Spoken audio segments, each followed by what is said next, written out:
दोस्तों जोहार। हजारीबाग से बहुत बड़ी अपडेट निकल कर आई है दोस्तों, जिसका सैलरी 60,000 है।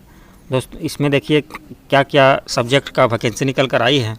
दोस्तों अगर चैनल पर आप नए हैं तो चैनल को सब्सक्राइब कर दें और बेल आइकन को ऑन कर दें और जितना से जितना ज़्यादा हो सके तो शेयर कर दें। जैसे कि देख रहे हैं दोस्तों आप लोग, झारखंड में नई सरकारी नौकरी 2025 कौन कौन किस किस के लिए फॉर्म है वो देख ले। DLED, BEd, BPEd एवं जो भी स्टूडेंट स्टेट पास है उनके लिए सुनहरा अवसर है। और ये फॉर्म जो है समाहरणालय से निकल कर आई हुई है और जिसका दोस्तों अंतिम तिथि इसका 10 दिसंबर 2025 है। तो ये फॉर्म को आप लोग भरना ना भूलें, ज़रूर से ज़रूर फॉर्म को भरें। और इस फॉर्म के कंप्लीट नोटिफिकेशन के बारे में जानकारी के लिए दोस्तों वीडियो को कंप्लीट वीडियो को देखें, ताकि आप लोग किसी भी तरह का नोटिफिकेशन की जानकारी बिना अधूरा रह जाए। इसलिए चैनल को सब्सक्राइब कर दें और कंप्लीट नोटिफिकेशन को अभी जानकारी प्राप्त करें। जैसे कि आप लोग देख रहे हैं यहाँ पर समाहरणालय हजारीबाग से निकल कर आई है बाल संरक्षण शाखा, और इसमें संविदा पर ये आधारित नियुक्ति है, जिसका गृहपति पद का नाम है गृहपति और जिसकी पदों की संख्या 1 है। और इसका जो राशि है, इसका जो पेमेंट रहेगा 16,188 है। और ये अनरिजर्व के लिए है निकला हुआ है। उसकी योग्यता जो है क्वालिफ़िकेशन जो है स्नातक मांगा है, चाहे आप किसी भी सब्जेक्ट से स्नातक किए हो, चाहे BA किए हो, BA किए हो, BSc किए हो, BCom किए हो,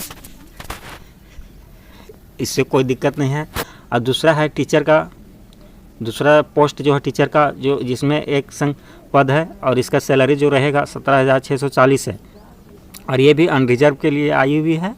और इसका जो क्वालिफ़िकेशन है स्नातक मांगा है, स्नातक के साथ DLED मांगा है, BEd मांगा है एवं टेट मांगा है ना, टेट मांगा है। और जो आप स्नातक किए हो, आप किसी भी सब्जेक्ट से स्नातक किए हो, चाहे BA, BCom, BSc, उससे कोई दिक्कत नहीं है। और थर्ड जो पोस्ट है भंडारपाल शाह लेखापाल, इसका भी पोस्ट जो है एक ही है और इसका सैलरी 15,123 है। अनरिजर्व के लिए है, स्नातक वाणिज्य से मांगा है। अब जो BA किए हो वो स्नातक किए हो वो वाणिज्य से मांगा है, यानी कॉमर्स से मांगा है। अब नेक्स्ट देखते हैं इसका आयु सीमा जो है उसके बारे में। सबसे पहले हम लोग जानकारी लेते हैं कि कितना आयु के लोग ये फॉर्म को भर सकते हैं, है ना। आयु की गणना जो की जाएगी 1/8/2025 तक, और है ना, आयु जब काउंटिंग किया जाएगा 21 वर्ष से स्टार्टिंग है आपका, 1/8/2025 तक गिना जाएगा आयु। इसका देख लेते हैं किस कैटेगरी का कितना आयु मांगा है, कितना एज मांगा है। और सबसे पहले हम लोग देख लेते हैं जो अनरिजर्व है, अनारक्षित के लोग, उसके लिए। और अत्यंत पिछड़ा वर्ग जो BC1 BC2 है, महिला अनारक्षित, अत्यंत पिछड़ा वर्ग और पिछड़ा वर्ग। महिला के लिए अनारक्षित और पिछड़ा वर्ग और अत्यंत पिछड़ा वर्ग के लिए सेम है। और अनुसूचित जनजाति के लिए न्यूनतम आयु है वो 21 वर्ष है। न्यूनतम दोस्तों आप लोग को ध्यान में होना चाहिए कि कोई भी आप अगर सरकारी या गवर्नमेंट जॉब पे अप्लाई करते हैं तो न्यूनतम आयु आपका, मिनिमम आयु आपका 21 वर्ष होना ही चाहिए। और अधिकतम आयु जो है वो आयोग के द्वारा निर्धारित की जाती है, तो आप इतना ध्यान रखिएगा। तो अधिकतम आयु जो है, मैक्सिमम जो एज है वो देख लेते हैं। अनारक्षित कोई भी हो उसके लिए पहले देख लेते हैं। अनारक्षित के लिए जो है 35 वर्ष है। और अत्यंत पिछड़ा और पिछड़ा वर्ग के लिए जो है वो 37 ईयर्स है ना। और महिला वो था पुरुष, और महिला के लिए जो है अनारक्षित, अत्यंत पिछड़ा वर्ग और पिछड़ा वर्ग, उसके लिए 38 वर्ष है। महिला के लिए कोई भी कास्ट का हो, सिर्फ ST SC छोड़ा करके, उसका 38 ईयर्स है। और अनुसूचित जाति, अनुसूचित जनजाति के लिए 40 ईयर्स है। ध्यान रखिएगा दोस्तों कि ST SC के लिए सबसे ज़्यादा छूट दिया हुआ है 40 वर्ष, है ना। और यहाँ पर दिव्यांगों के लिए भी कुछ सीट है रिजर्व, है ना। तो उसके लिए अनारक्षित है, जनरल है और दिव्यांग है तो उसके लिए 40 वर्ष, और जो अत्यंत पिछड़ा वर्ग है और वो दिव्यांग है उसके लिए 42 वर्ष, और जो महिला है और महिला होकर दिव्यांग है तो उसके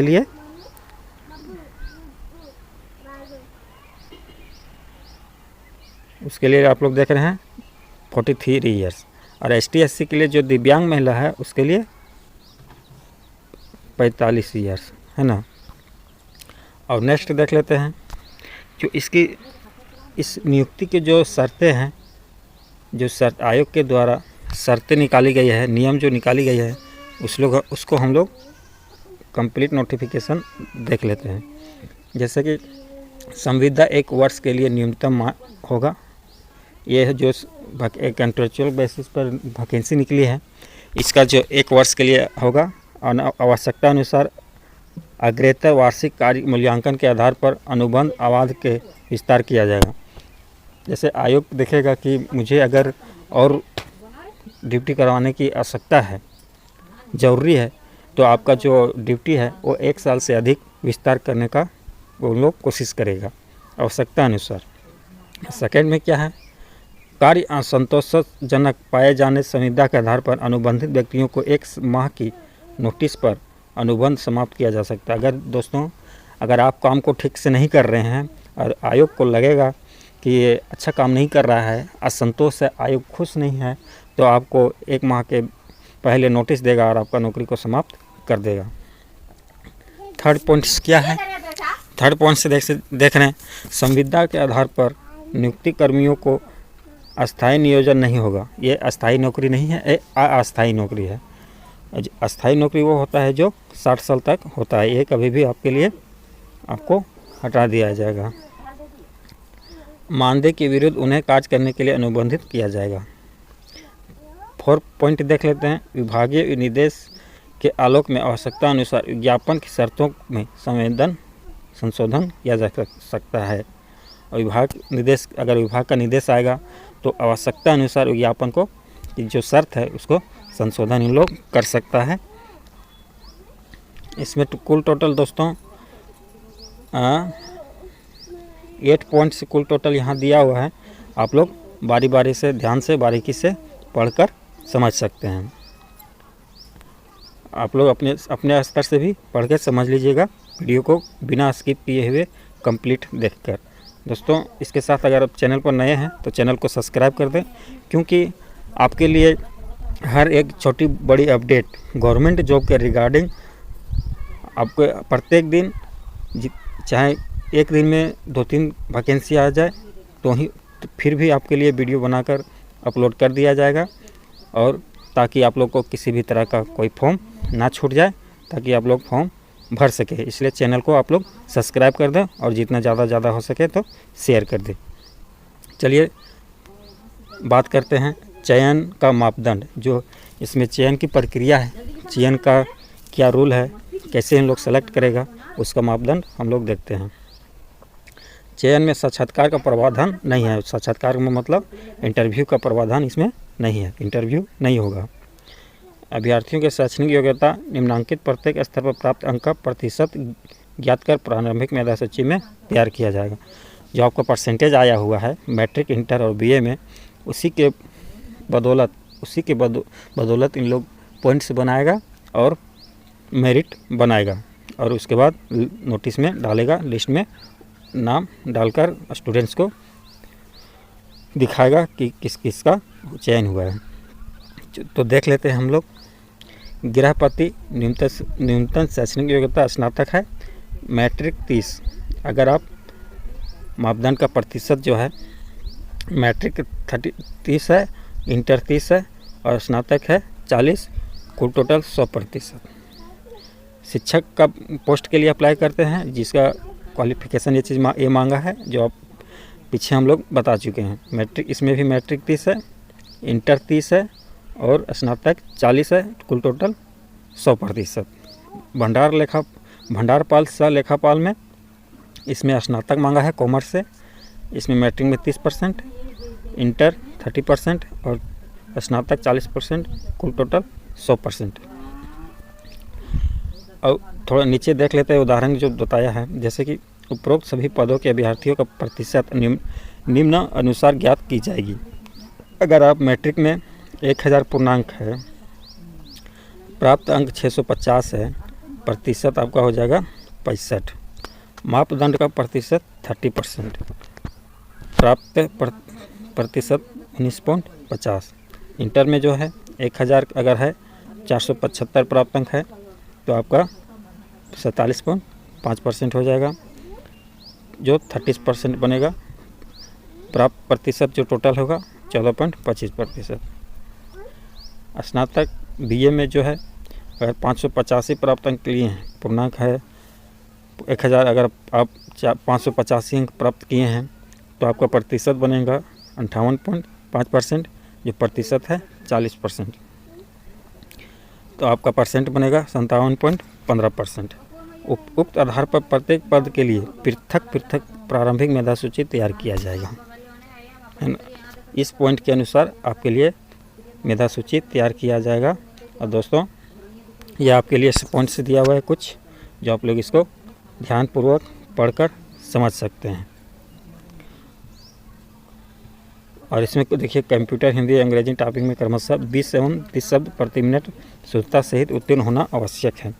दोस्तों, ये सारी पॉइंट्स को आप लोग ध्यानपूर्वक पढ़ लीजिएगा, ताकि आप लोग फॉर्म भरने में किसी तरह का कोई दिक्कत ना हो। आवेदन की प्रक्रिया क्या है उसको देख लेते हैं, जो मेन है पॉइंट, 5वां पॉइंट देख लेते हैं हम लोग।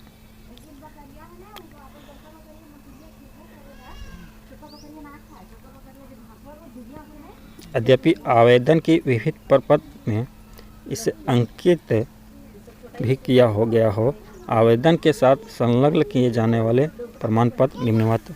अगर आप आवेदन करते हैं तो उसके साथ क्या क्या डॉक्यूमेंट लगेगा वह आपके लिए यहाँ पर दिया हुआ है। जैसे मैट्रिक का अंक पत्र एवं प्रमाण पत्र, मतलब कि मैट्रिक जो आप एग्ज़ाम पास किए हैं उसका मार्कशीट और मूल सर्टिफिकेट जो अंत में कॉलेज स्कूल में मिलता है, वो सर्टिफिकेट फ़ोटोकॉपी और उस पर उसके नीचे साइन करके सबमिट कर दीजिएगा।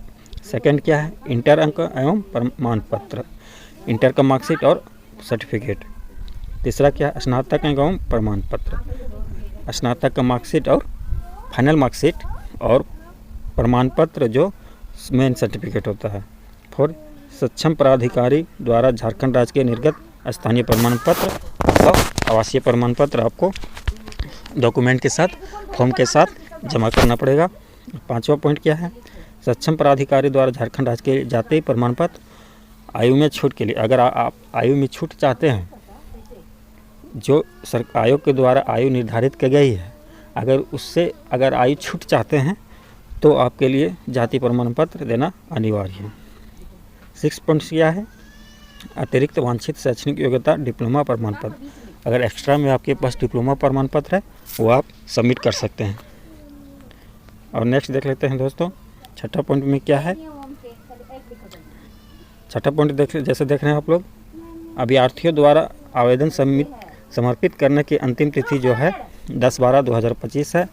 और नियुक्ति संबंधित निर्गत सूचना के जिले के वेबसाइट, ये वेबसाइट है दोस्तों hazaribagh.nic.in। इस वेबसाइट पे आप लोग को हर एक छोटी बड़ी अपडेट हजारीबाग विभाग के द्वारा आप लोग को दे दिया जाएगा। तो इस फॉर्म को किस तरह भरना है वो भी आपके बीच में साझा कर देते हैं। पहले आप लोग देख लीजिए कि ये फॉर्म किस टाइप के है, थोड़ा सा यह है फॉर्म,